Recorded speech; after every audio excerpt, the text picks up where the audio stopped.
we'll just give it a minute for folks to arrive. I think we might be a small group today. Cozy.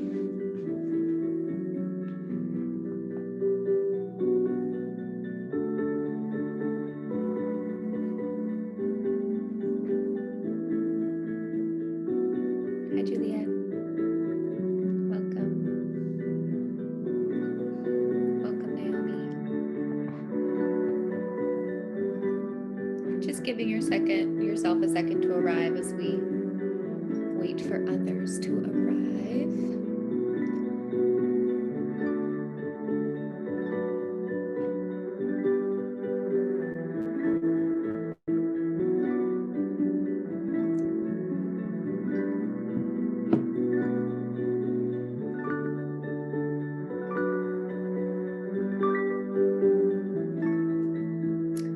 We'll be doing a little check-in today, and sort of the question I wanted to pose to everyone is,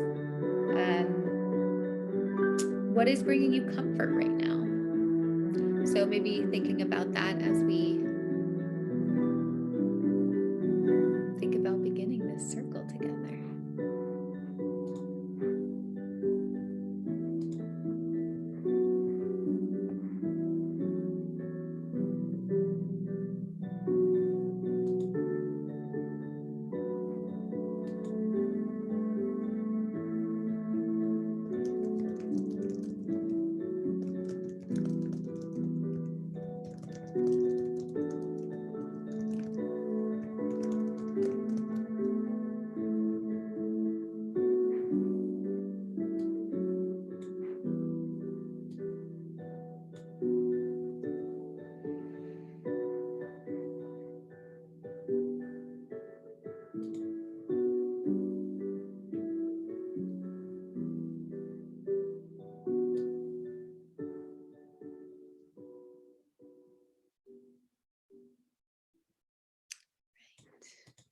Okay. Well, thank you for being here on your Saturday. It's good to see you all, especially kind of after eclipse. I'm excited to tune in and just see how everyone's doing after such an intense period of so many things. Those eclipses definitely brought up a lot, threw some curveballs. So yeah, I'd love to just hear from you and see how you're doing. Again, if you want to share something that's bringing you comfort lately or right now, that might be nice to hear. And yeah, please share where you're joining from in the world. And if you know, share the names of the indigenous peoples whose land you occupy. That would be great. I'll go first just to start us off. I am up in Mount Shasta in the land of the Minimum Wintu and Shasta and Karok people. Yeah, the eclipses were intense. Definitely brought a lot of exhaustion for me. And something that's bringing me comfort at the moment is cooking really nourishing foods, making a lot of soup and breads and things like that. And just kind of the practice of making those foods is really just bringing me a lot of comfort and warmth. So that's been helpful. And whoever wants to jump in, feel free. We'll just do popcorn.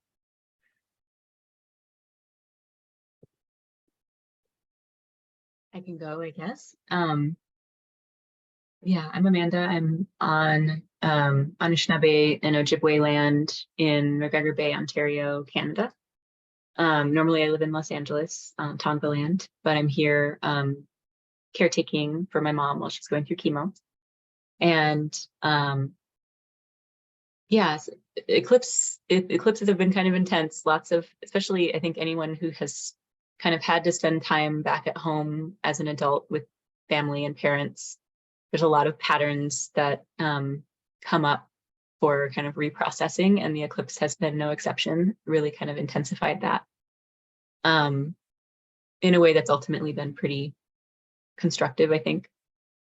And what's been bringing me comfort lately, similar to what you were saying, Casey, I'm baking a lot of bread, and just really trying to remember or kind of get back into the habit of brewing my herbal tea every day, just like nutritive blends. And that's like one of those self-care practices that I can kind of just brush aside because it's like, I don't know, it's not like it takes that much time, but it's like I have other things to think about or other people to take care of. And it's just such a simple thing that really is so grounding. And it's been really nice lately because it's cold here now. We're in a snow squall today. And yeah, it feels like we're pretty solidly in winter. So yeah, lots of baking, brewing tea, and yeah, cooking. Thank you.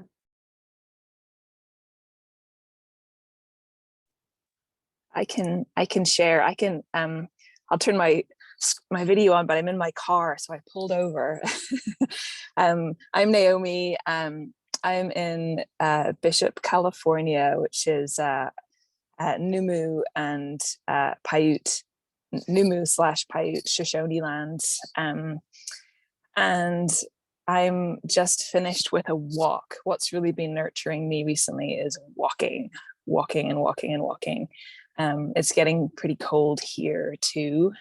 So the other thing that's really been nurturing me is just warmth, is finding warmth, being close to a fire and really bundling up and wrapping my hands around a mug of steaming hot tea and really just noticing how much heat is such a healing and grounding and nurturing all at the same time thing.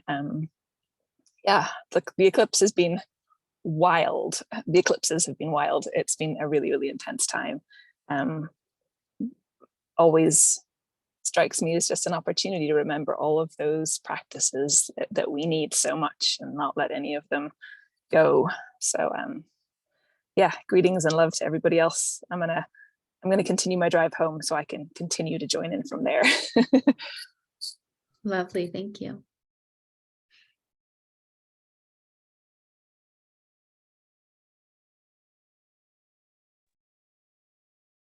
Hi, Lila. I'm joining you guys from outside of Chicago on Chippewa, Ottawa, and Potawatomi land. And I have, Amanda, I've been baking a lot of bread too. I recently inherited my grandmother's bread machine, so I'm kind of learning the process of that. That's been helping. It's become kind of a weekly ritual for us. And fresh bread, I take a couple of slices to my mom and then try and admit we didn't eat the whole loaf in a week. And then I've been kind of just trying to absorb the season change here in Chicago. In the last couple of days, it's gotten really cold, just super fast, and we weren't ready for it. I don't think anybody wants to admit it because last Friday it was 72 degrees and today it was 14 when I woke up. So yeah, it's a big change. But just trying to settle into the season. All of the holiday music in the stores is kind of making me balk. I just need a little bit more time before and I think the eclipse is helping me realize that it's okay to be in the moment and not trying to look at what comes next week, what comes in a month, just be here. So that's what I'm trying to do more. Thank you.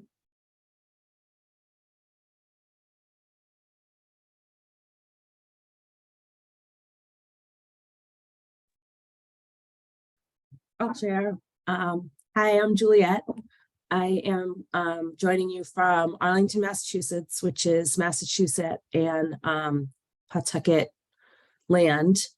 And I've been in a good place. I think last winter I was really kind of just like hibernating and kind of just going into my safe comfort zone and not really like living my my fullest enjoyable life.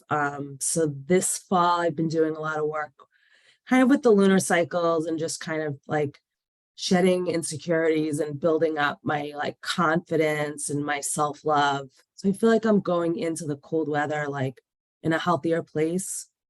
I get a little disconnected when it's kind of too cold to spend much time outside. So I'm trying to just work on some stuff at home that can give me kind of bring the outdoors in, saving some flowers and some leaves and stuff like that to work with this winter. So we'll see. Beautiful.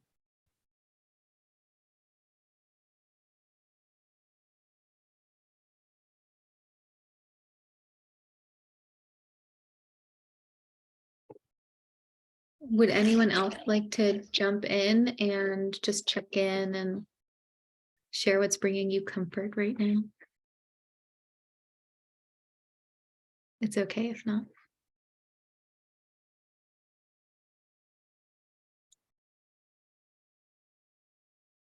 I'm loving this idea, Juliet, of like bringing the outside in more.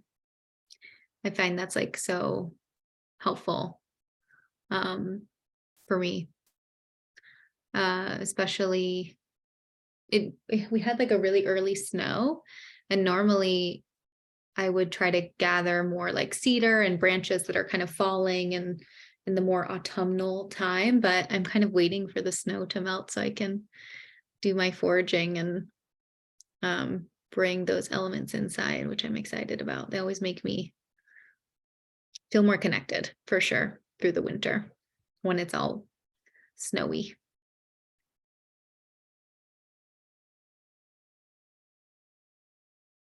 I'm going to pop this. I don't know if anyone had a chance to look at this, but I shared it on Patreon and in our newsletter. But there's a great resource that the Native Governance Center put together around going beyond land acknowledgements. And it's on their website, but they worked with a bunch of other organizations, Indigenous organizations, to put it together. And I think it's really important and something that I've been thinking about a lot lately as, you know, we navigate being on Zoom together and having community with people all over. And yeah, the importance of moving beyond just the statement and the knowledge of the Native peoples where you live. And they give so many good suggestions around how to do this. But something that I think can be important, and I think witches tend to think a lot about, is really understanding the landscape from the Indigenous people's perspective, especially when we're doing our own ancestral work and kind of like bringing our own associations with the landscape to our local environment. It can be good to kind of balance that with the myths that have lived in the land for a really long time. So something that I suggest maybe would be interesting, especially during the winter time. I find it's like such a beautiful time for storytelling and reading stories, is finding sources for Indigenous mythology of your region. And, you know, through these myths, there's often a way that you can connect more with the flora and fauna that exist all around you natively. And you can kind of forge more deeper relationships in that way through this Indigenous lens. And also just looking for other ways to really connect with the Indigenous population in person, not just like through a book or through these kind of static resources. If you have the opportunity to connect with like a local Indigenous storyteller, that can be so, so powerful. So I would keep your eyes open for that kind of opportunity. Oftentimes, there will be centers or community spaces where storytellers will come and you can attend those events. So I'd really recommend keeping an eye out for that as you navigate the world. Does anyone have any, I just wanted to open this conversation up because I think we all have our own ways of navigating this, but if anyone has experience working with Indigenous peoples where they live, or in terms of like paying land tax or donation, anything that you yourself have been practicing that you want to share, please, by all means, bring it into the conversation.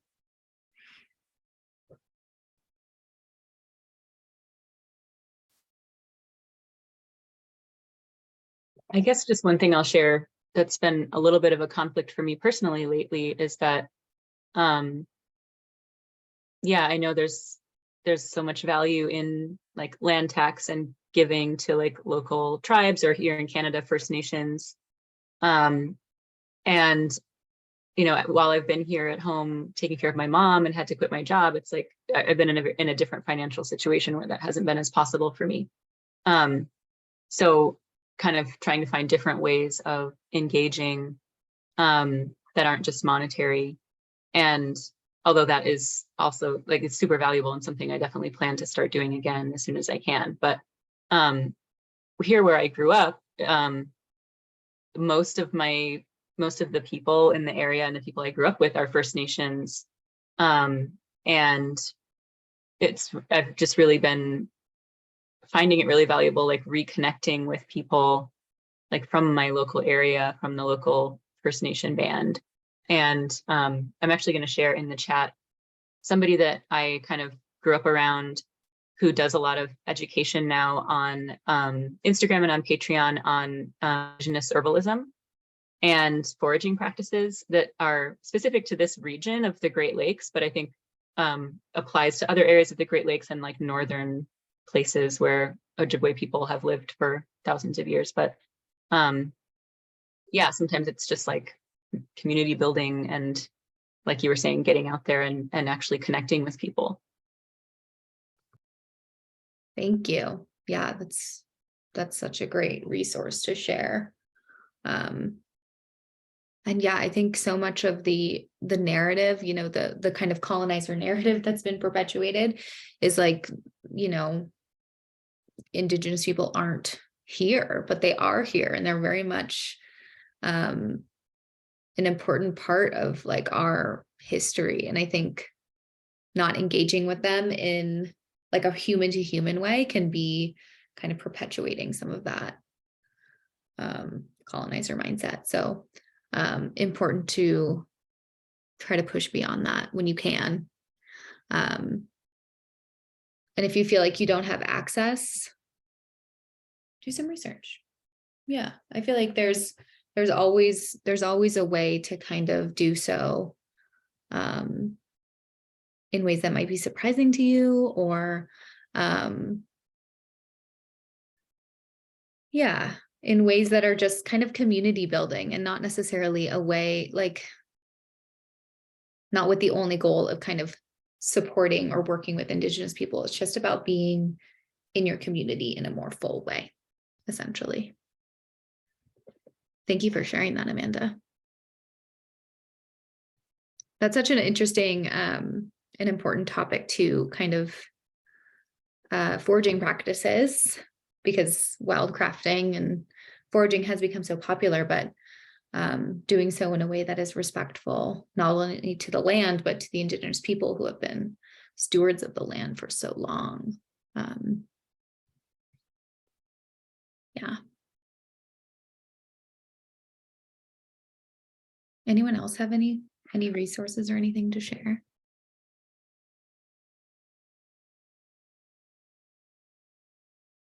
Juliet, yes, I was really happy to find this guide as well. It's like very thorough and helpful. And I think it's something, you know, I've sent around to my family. You know, it's very much, it's very digestible, I think. It's very concrete, which helps people, I think, like having some concrete suggestions about how to engage is really helpful, especially in the US as we approach like Thanksgiving time. People are going to be gathering with their families. having a resource like this to spark the important conversations is super helpful.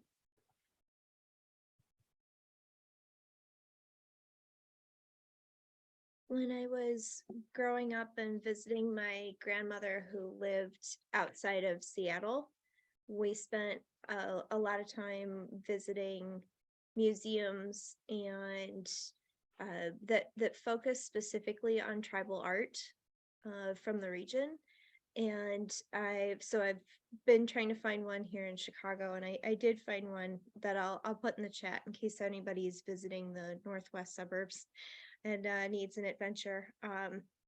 I hope to get there maybe sometime this fall or winter and just check out what's there and see if I can connect that way. That would be my maybe an opportunity. I did research some of the land cession act that the city of Chicago purchased when they purchased the land from the indigenous peoples who were living here. And I did some math, and the city of Chicago in today's money spent about $1 billion in putting funds towards people who chose to either move to a reservation or stay on the land when they purchased the land from the indigenous peoples. So it at least sounds like a lot of money, but it still doesn't, I'm sure it really doesn't mean enough now that we've gotten so entrenched in restricting cultures. And so I'm intrigued to see if the Mitchell Museum has anything about that, or if they have some of the original documents or anything from that time. So 1833. Wow, that's such an interesting thing to think about too, like how much they would invest in removing people, basically, is what I'm hearing from that. Thank you. Yeah, it was about $285,000 that they paid to individual families. So I Googled a converter from 1833 to now, and it figures out to be. But they invested, and in their minds were supporting families, and intrigued to learn some more about it. But it does seem like it was a peaceful transition. So that part, they were at least supporting the peoples in not creating more bloodshed than had already happened by that point. Yeah. What year was that again? Sorry. 1833. Okay. Yeah. Hmm.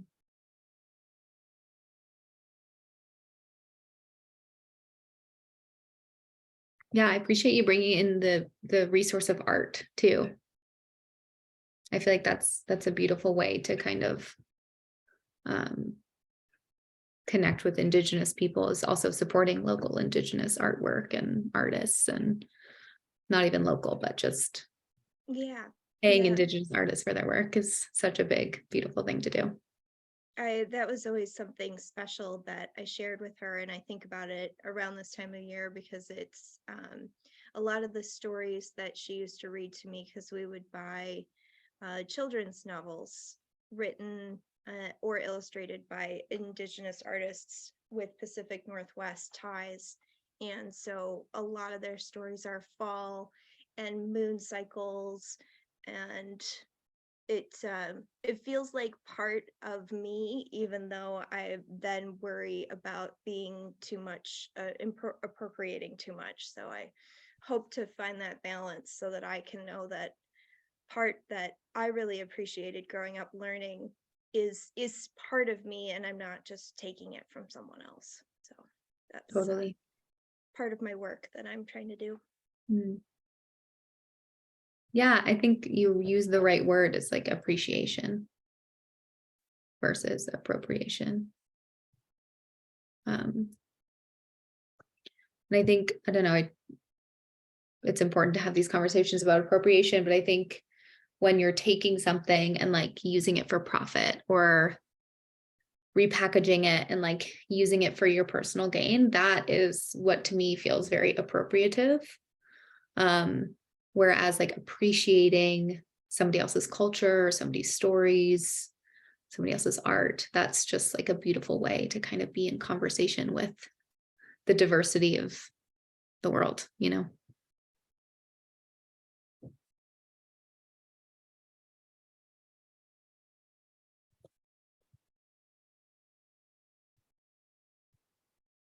So if anything else comes up, feel free to share it. But I thought we could do a short meditation, just kind of connecting with the landscape where we are, to tune in and to open up to receive kinship with the land, basically. So with this meditation, I really encourage you to allow your imagination to guide you. We will be sort of tuning into our bodies, and through our bodies tuning into the landscape, and imagining how our bodies fit into the landscape, where we intersect with the landscape, how the landscape influences us and embeds itself in our beings. So I will guide us through this meditation. But yeah, I just encourage you to, again, let your imagination guide you, let your breath be your guide, and hopefully just enjoy the experience. So finding yourself sort of rooted in your body, however you need to do that, standing or sitting, feeling relaxed, feeling upright, or laying down. And just starting to close your eyes or soften your gaze as you begin to draw inward.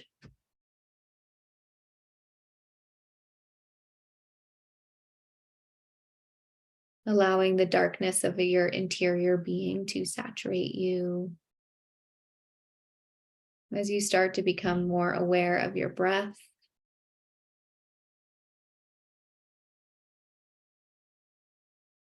Noticing the quality of your breath. Noticing where the breath wants to go. Noticing its tidal rhythm in your body.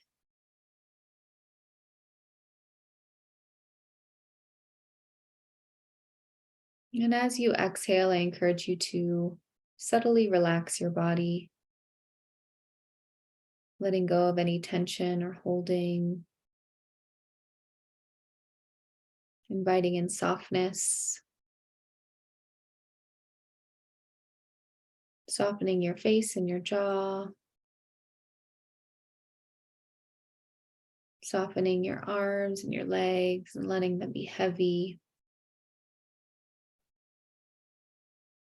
Dropping your shoulders, relaxing your back,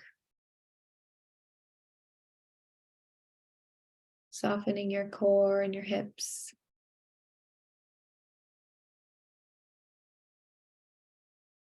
And just feel into how gravity is holding you here, pulling you down towards the earth,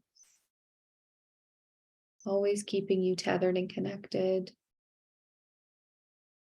to the earth below you.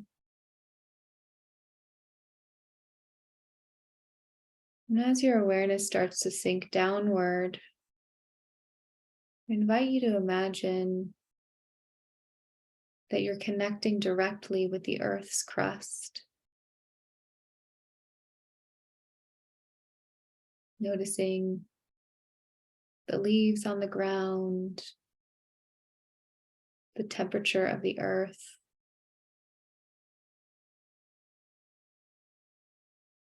And imagine that you're slowly drifting down and becoming part of the crust.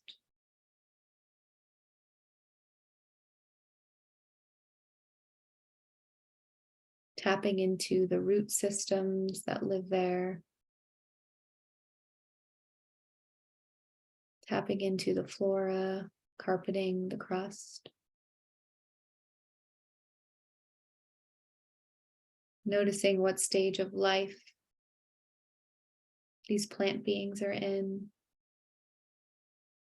As you slowly let your legs and your arms, your core, and your heart descend down, becoming the leaves, becoming the roots, becoming the rock.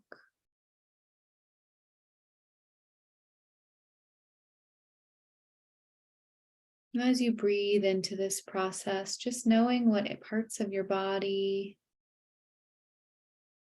feel like the roots,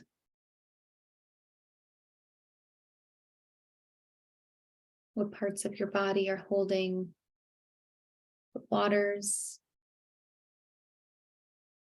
the soil.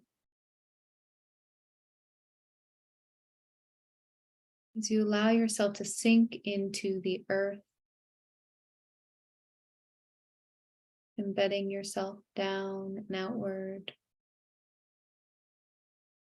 sinking deeper than the crust, as deep as your body would like to journey today.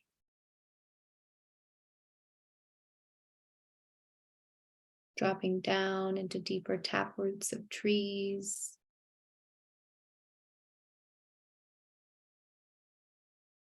dropping down through mineral deposits, hidden springs,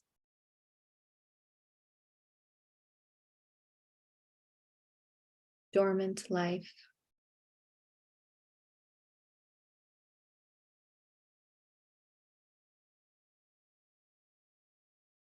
And feeling how your body is saturated with this earth energy.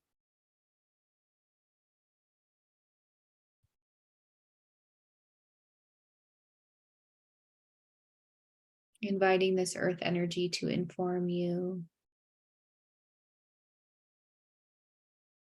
through its taste, scent, its texture,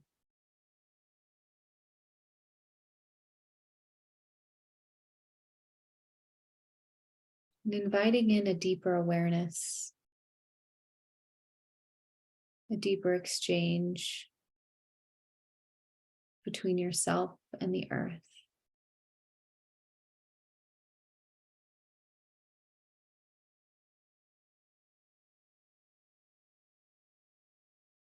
And noticing how this feels in your body.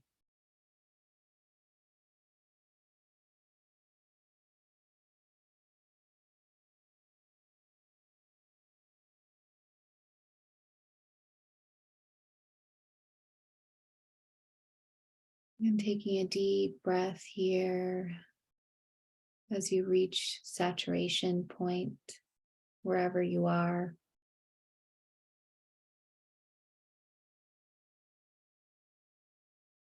And thanking the earth, thanking the land, thanking the rock and mineral teachers.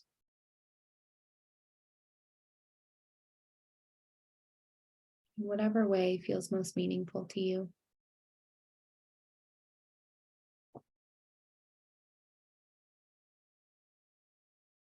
And with that gratitude, you remain open to reconnecting, to revisiting, to continuing the conversation with this ecology, with this ecosystem.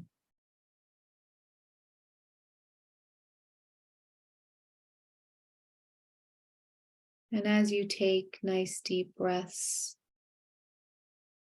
you slowly start to emerge, floating back up towards the crust.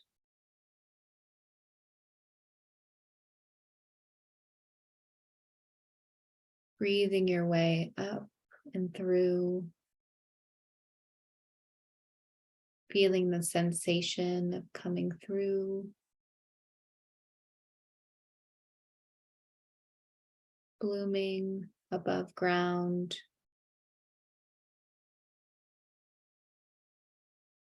Feeling how your body feels as you return to the bones within you, the bones in your feet, your ankles, and your knees. Returning to the bones in your hips, your rib cage, your shoulders, your spine, your skull.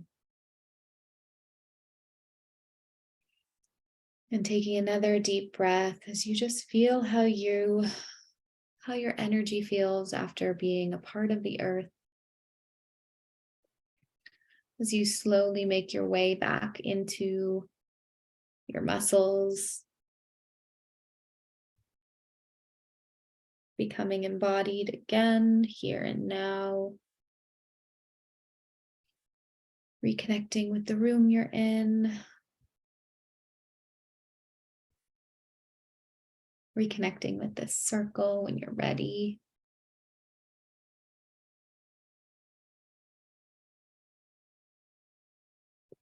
Maybe bringing some movement to your body if you need to stretch.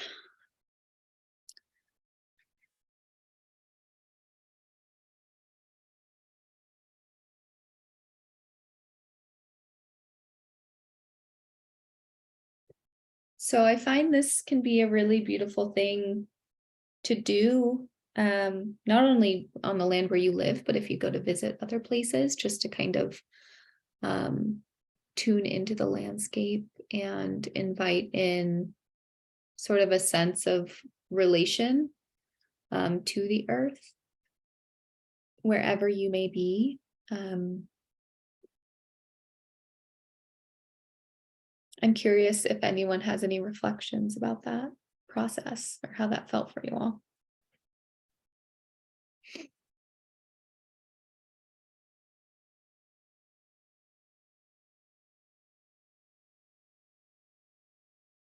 I think it can be interesting the more we connect in those types of ways, to open ourselves up to new levels of information, whether it be information from, the soil or the plant life or the fungi or the insects that you experience in your meditation. And even better to do this outside, right? With the plants and with the landscape, and really being able to kind of smell and sense everything as you're kind of dropping down. It's a really interesting meditation to do in winter, especially when there's snow, things are frozen, things are dormant, to kind of get a sense of like what that winter earth is doing, what it's teaching us about its cycles and all of that. It can be really special. Thanks for joining, Cassia. No worries. We just did a bit of a meditation to connect with the earth. So I hope you are arriving and finding some grounding in the resonance.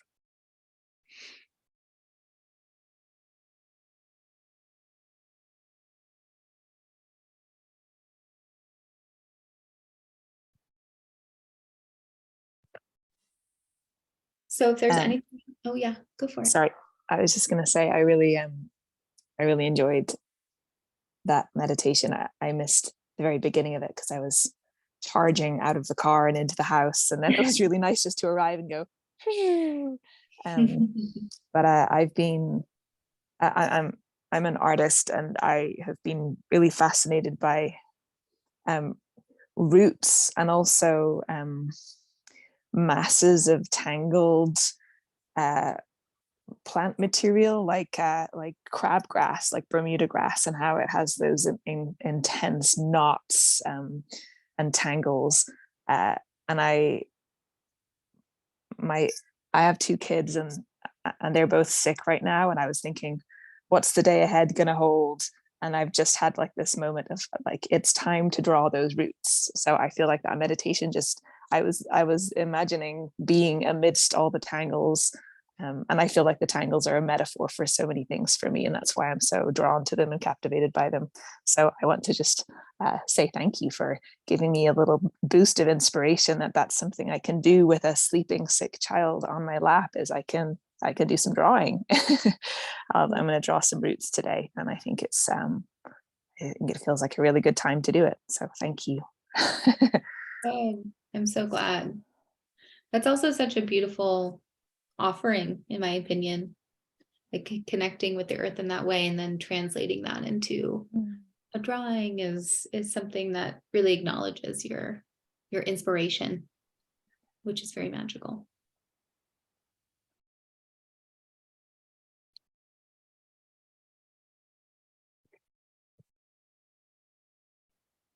Yeah, my hope is that in a similar way, these types of meditations can really spur like real actions in our lives that that affirm these connections and these relationships that we're building.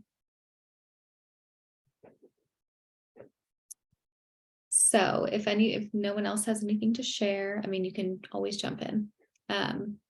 But I thought we would sort of transition a little bit to pulling some cards together. So if you have a deck available to you, that's great. It could be an oracle deck or a tarot deck.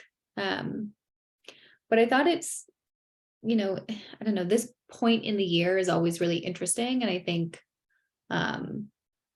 culturally, there's a lot of messaging around like having it together or wrapping up the year. There's a lot of pressure in many different ways. But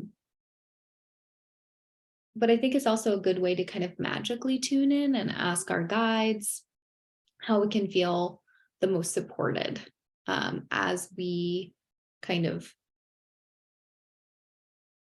close out the calendar year. Knowing that this is just kind of a continuation of a cycle here. And in numerology, 2022 has been the year of the lovers.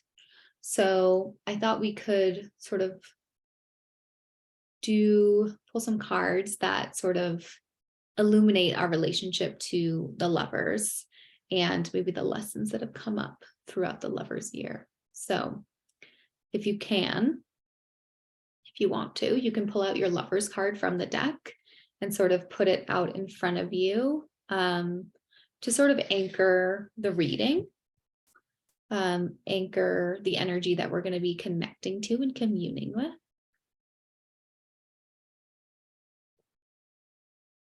So the lovers year, I think it's been 2022. Wow, what a year it's been. It's been super challenging, in my opinion. And the lovers year, oftentimes people just kind of think about love, relationships, romantic things. But on a more esoteric level, the lovers is really about the choices and commitments we make to ourselves and to other people. And I believe that 2022 has been a year of a lot of recalibration in respects to those commitments and choices we've made. And I hope that we've all had the opportunity to sort of reflect on what we have committed to, what we don't want to be committed to anymore, and created some space to make some changes. So for this prompt, I think it would be fun to pull a card that sort of crosses the lovers, which would be, what is the major lesson you've learned this year from the lovers archetype?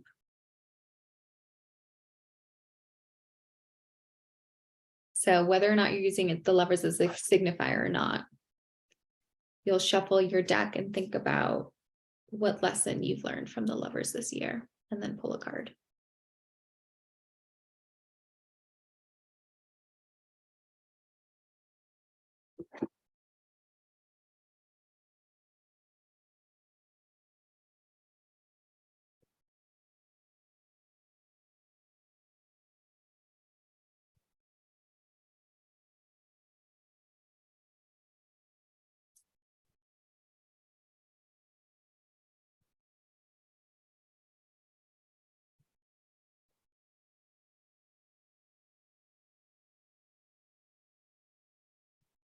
And then I'd love to hear what's coming up for people.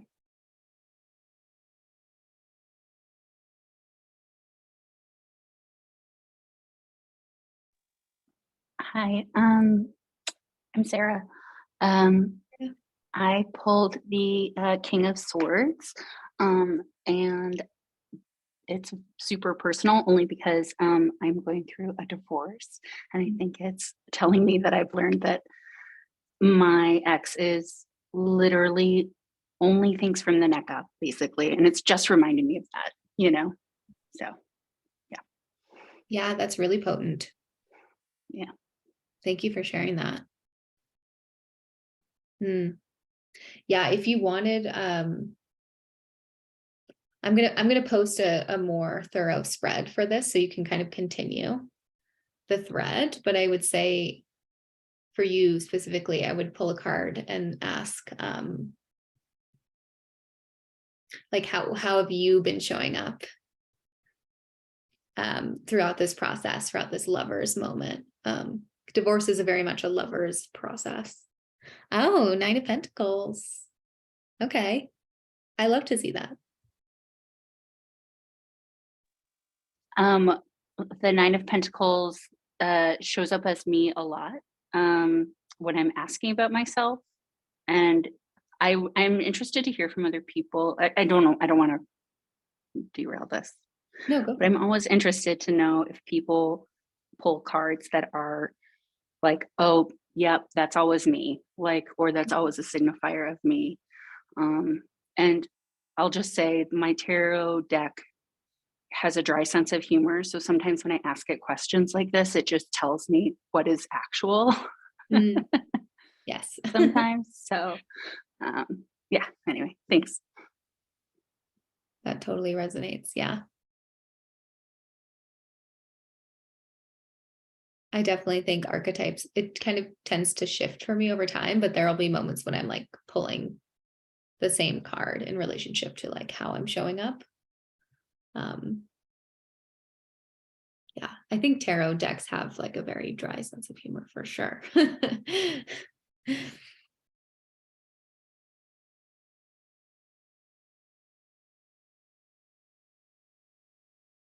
Anyone else want to share what's coming up for them? I'll share. I got the Ace of Swords, and I'm kind of still learning. So like it seems like it has to do with like personal growth and stuff like that. I welcome any more interpretations of Ace of Swords and how it intersects with the lovers.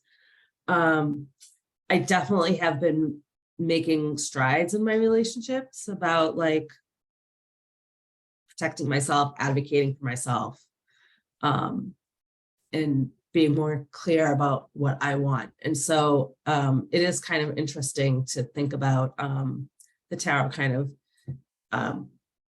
like supporting what Sarah's saying, like supporting what's already happening in my life and giving me the strength to keep the momentum going that I've been making. And that includes like closing down relationships that aren't healthy for me, which is hard, but it's also an opportunity for new beginnings after an ending. So I have a lot to process, I think. Absolutely. You put it so beautifully, like protecting yourself and having clarity about your truth, I think is kind of what you said. That's very swords energy, and Ace of Swords is very much about kind of really getting behind your truth and not being afraid to wield it, I guess. Yeah. A lot of potential there. Yeah, it's funny. Ever since I turned 50, I think I kind of started having that like where do I want to spend like my wise woman years, the next phase of my life. And it's interesting. It's, you can't just, if you have a life with someone and their people and your people, like it's hard to leave that, but also like do I want to stay here forever? No. So it's an interesting dilemma, but a good dilemma, I think. Absolutely. It's so important to like entertain those questions. I think so often we're told like we shouldn't rock the boat or we should just be comfortable, but like oftentimes that leads to a lot of discomfort. Yeah.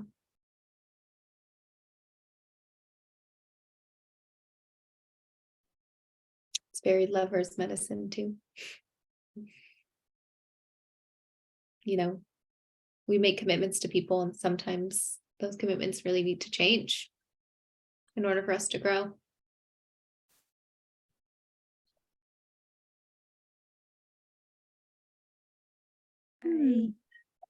I grabbed my Prairie Majesty Oracle since we were talking about land, and where I am is very I'm pretty close. I feel like I'm pretty close to nature, and this card is the Luna Moth, and the question it asks on it is, how am I the light in the darkness? And I think that's been a little bit of a theme for me this year, is finding, because I tend to take on everyone else's problems and issues and try and carry all of it and try and solve all of it. So I'm trying to find what I need and what is having it be more about me. Love it.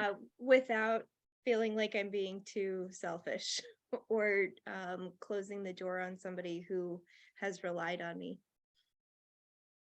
So That's a tough one. But what a beautiful message to receive is like, don't be afraid to shine. mm-hmm.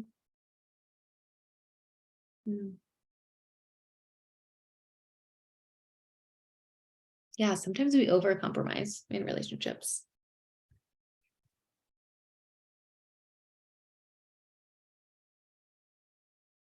I pulled sort of an ace of swords flavor, but I pulled an Athame card from the Weird Sisters Oracle, and it's about directing your power. So it feels sort of resonant with that idea of like not being afraid to set those boundaries and be in your power. And I think that's just a really interesting question to be asking ourselves, especially as we leave eclipse season. And at this time of the year, winter, when things can feel a little bit harder, emotionally or physically, it's like, how do we feel powerful? And like, how do we feel when we're in our power? What does that look like? What are those situations? So that's something I've been asking myself lately. So I'm not surprised to see this direct your power message coming through.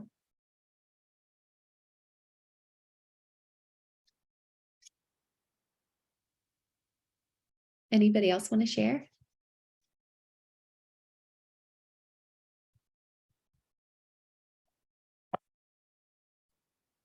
As I mentioned, I'm going to share a larger version of this spread. So if you kind of want to keep going down the rabbit hole and get a little bit more information, that will be available to you. But I'm excited to be closing out this year. I think there's definitely going to be a big energetic shift when we move into Sagittarius season, which starts on the 22nd. And then we have a new moon in Sagittarius on the 23rd. And this new moon is really beautiful, very empowering, I would say. And it coincides with Jupiter stationing direct. So there is this way in which, and Jupiter is the ruler of Sagittarius. So Jupiter, the planet of expansion, is going to be like supporting us in clarifying our new intentions, clarifying where we want to put our fire moving forward, how we want to invest in our healing, in our own education. So there's a lot of good things to kind of start calling in. So I'd encourage that for all of you. We have a Sagittarius podcast coming out, I think tomorrow, maybe Monday. So hopefully that will be a supportive guide for you all too. There's a lot coming through, but yeah, it's a good time to try to tune into optimism if possible after some pretty dark periods. It's so important after you do any shedding or cleansing, which eclipse season really sort of encourages, to call in the sweetness and refill your cups with things that bring you joy, make you radiant, make you feel powerful. So don't forget to do that work, especially as we move into winter when, the darkness can be overwhelming. Find ways to bring the light in. What else did I want to mention to you all? I feel like there was something. Oh, we have, for the winter solstice, we're hosting Rowea, our witch in residence, and they're going to be teaching a workshop on sort of re-envisioning the wheel of the year, which I think is going to be super powerful. They're going to be teaching kind of about this, the Eurocentric wheel of the year, and how maybe that doesn't completely satisfy who we are as modern humans, and how we can kind of create our own wheel or fall into our own sense of cycles. So I think it's going to be a really potent, powerful workshop. I think this is a big question for all of us as we navigate climate change, and just the ills of being in the modern world. So that's on December 18th. I'll make sure that you all have your discount code if you haven't registered for that already. Oh, Juliet, thank you for sharing. You got the Ace of Cups and then 5 of Swords. I like this ace energy coming through. A lot of potential, a lot of gifts. Cool. Oh, what deck is this? It's beautiful.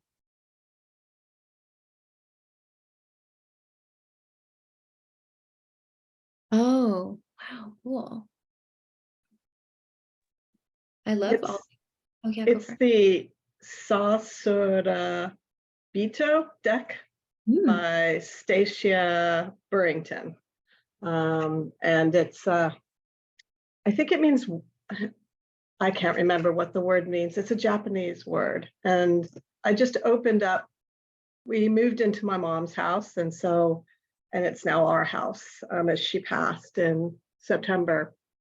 So all my stuff has been packed away, and I just ran upstairs and opened my box, one of my many boxes, and I pulled out this deck, and I haven't seen it in a while, and so it felt very new and exciting to open it up, and I love this deck. I've loved it for a long time, but it still feels brand new right now.